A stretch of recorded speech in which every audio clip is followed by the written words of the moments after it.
Hello and welcome back to the show. Today is the first episode that we have for December. November, I actually didn't get to post a second episode, and that's because one, I went away for the first couple of weeks in November, and the whole month just caught up to me so quickly that I cannot believe, I just can't believe we're in December. I had it on the to-do list and it just kept falling down the priority list, to be quite honest. And I was like, you know what? I'm not going to get it out this month. And that is okay. I really wanted to do 2 a month, but I failed. I failed this month. And that's okay. But I will endeavor to continue the 2 episodes a month moving forward. So today is the first one. Now we're going to kick it off with a mindset / business / I don't even know what you call this, self-development episode, shall we say, because I haven't done one of those for a while.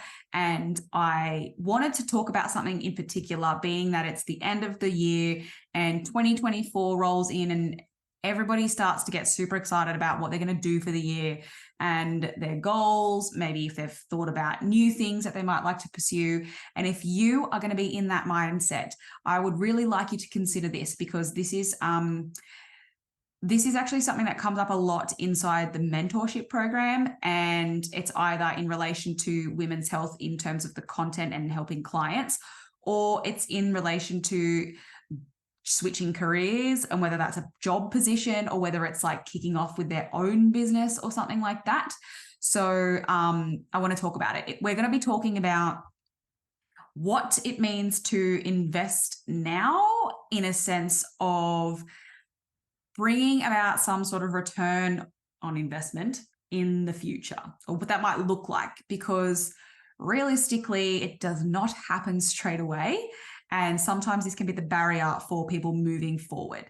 So I want to frame this in a way that might make a little bit more sense for you, because I know that a lot of people here really like, if you're in the women's health space or you want to be in the women's health space, but you like it. So I'm going to relate it to that. So I want to ask you this question. I want you to think about it. So the question is, you really want to start seeing women's health clients, but you either don't really know what you are doing, so you don't have the skill, or maybe you actually just don't have the confidence to actually let's say advertise yourself as this. So maybe you're already seeing women's health clients, but you're just not quite there in a sense of feeling confident enough to call yourself a specialist. So do you, you start studying and you go and get the skill set. So you pay for someone to teach you, whether it's courses, whether it's mentors, whether it's research, reading, whatever it might be, you go and get the information and you start learning about it. And you don't see any clients at the time because you don't have any. So you just kind of like hope that whatever you're learning makes sense, and then later go and find the clients. Or do you start seeing clients and bringing those people in without really having that much knowledge or confidence in being able to actually help them? And then as you go, you start signing up for more maybe courses or education, or you start researching more as you learn, and then continue to apply that as you see more clients.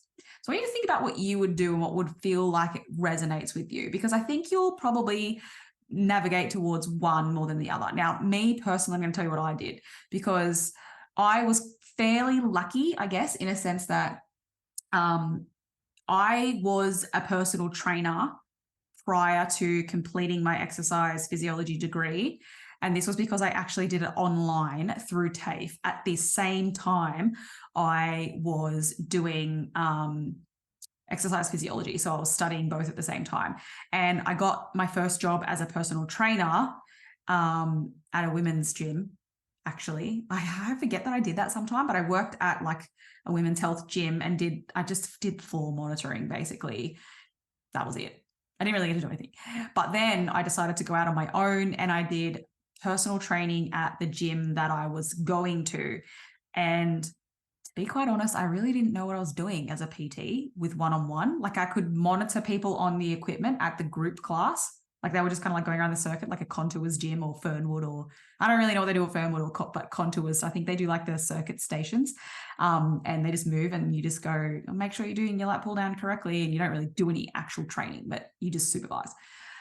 So I didn't really know how to PT people. And my biggest fear was actually getting the PT client in because I was worried that I couldn't get results for them. And I was like, well, I need to get the clients in to practice to get better so that I can advertise more and get results and get more clients. And it was like this cycle, like what comes first, the client or the skill? I don't know. I mean, I already had the skill because I learned it at TAFE, but I'm going to be so brutally honest and say that anyone who did that online certificate with me should not be doing PT if that's the only study they did, because it was actually terrible. And I'm pretty sure, like, I remember there was an assessment that we had to do in person where like an instructor came to our uni campus and said, okay, we're going to practice like what you would do if you had to instruct a client at a bench press, except we couldn't use the gym. They wouldn't allow us to use the gym at uni. So we had to role play how to instruct someone using a bench press on the oval without equipment. So I had to like teach someone as if like without equipment and like pretend. Like that was my assessment of like how to PT people. It was a joke. Like, I'm like, oh my gosh, how would you even like, what? I'm not even in the gym and I don't even really, like, I can't even prove to you that I know which piece of equipment to use. Like it was nuts. It was nuts. Anyway, so I didn't really know what I was doing. I knew what I was doing because I actually trained myself, and I was very close friends with a lot of bodybuilding type people at the time because that was the gym I was going to, and they all taught me everything that I knew. So the actual certificate was terrible, did nothing. Anyway, so I started out doing that. Now, then I wanted to, obviously I was like PTing people. So I was getting all these like women's health. Well, I wasn't getting women's health clients in. I was getting female PT clients in. And that was because I was the only female PT at the gym and all of them wanted to see a female. And at the time I was like, yep, okay, I can train women. I feel confident in training women because I am a female. I actually didn't want to train males because I felt so worried that I didn't know how to train them because they were different to women.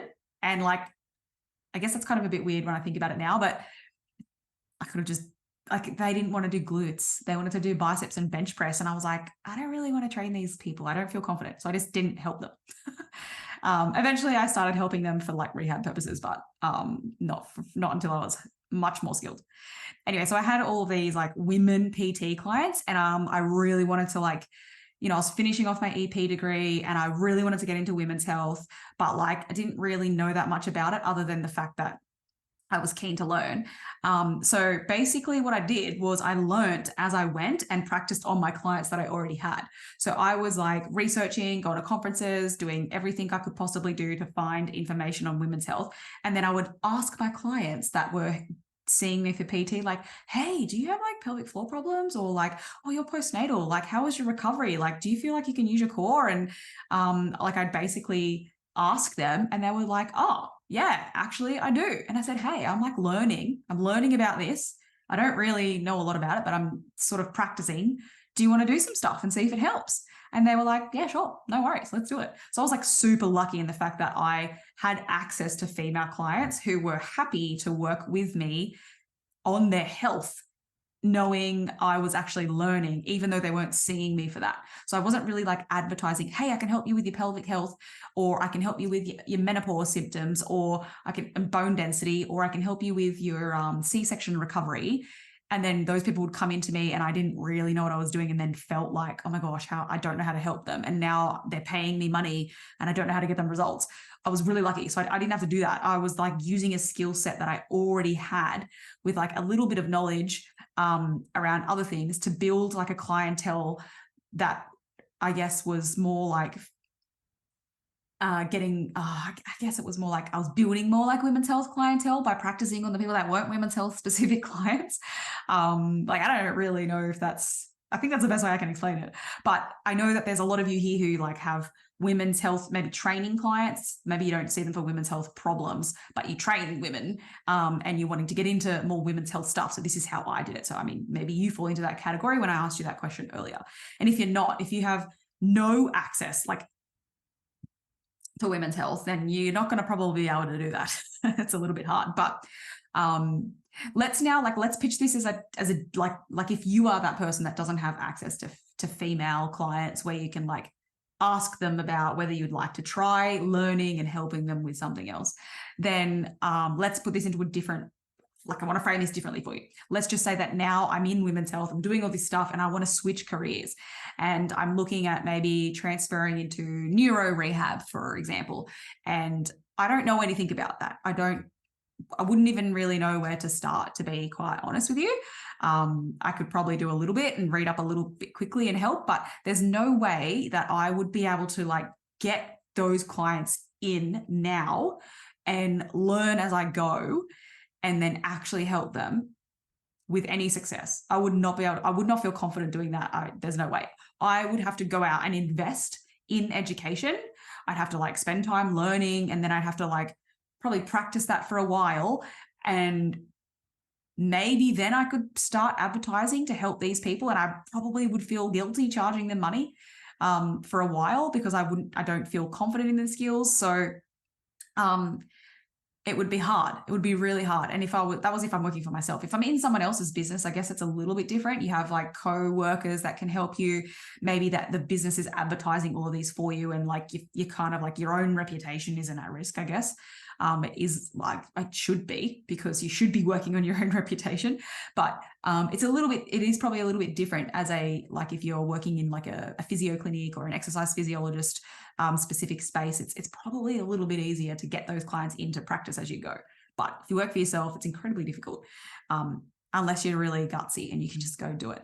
But I probably wouldn't be able to, like if I was going to invest my time and money on something like this, I wouldn't make any of the return or the money back to pay off what I invested for, until I'm probably seeing clients like regularly, and maybe even have like developed my skill set enough to be able to like increase my own fees so that I could like, if I was confident enough to actually get the results for the people. So like my return on investment for that isn't until like probably years later.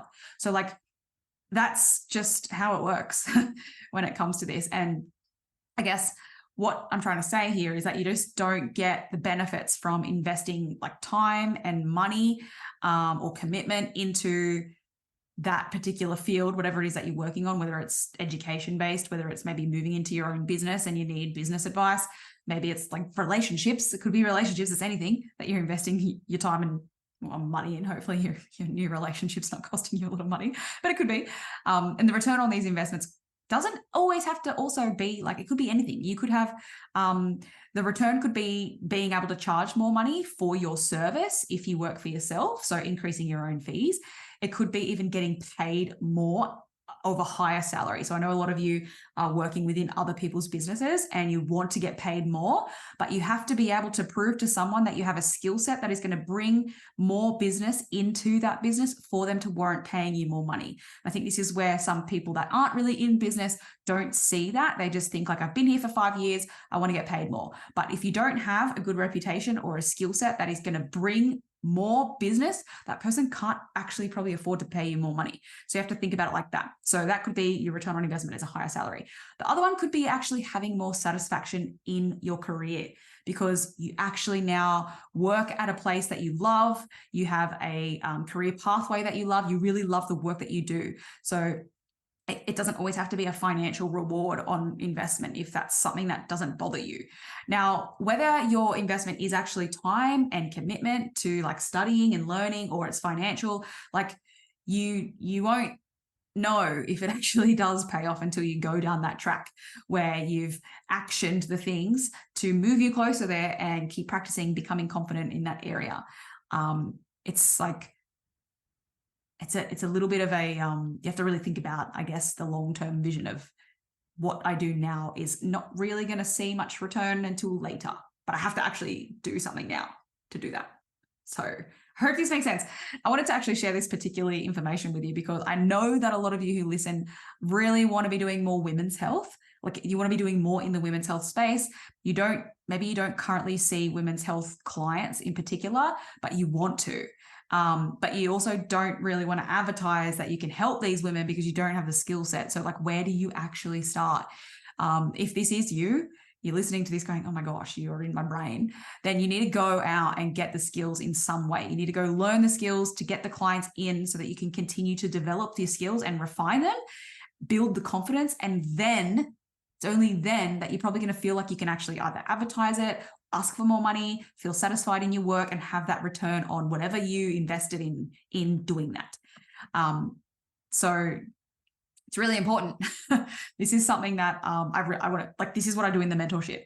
It's a space that we develop skills to be a women's health specialist so that you can actually see women's health clients and feel confident doing it.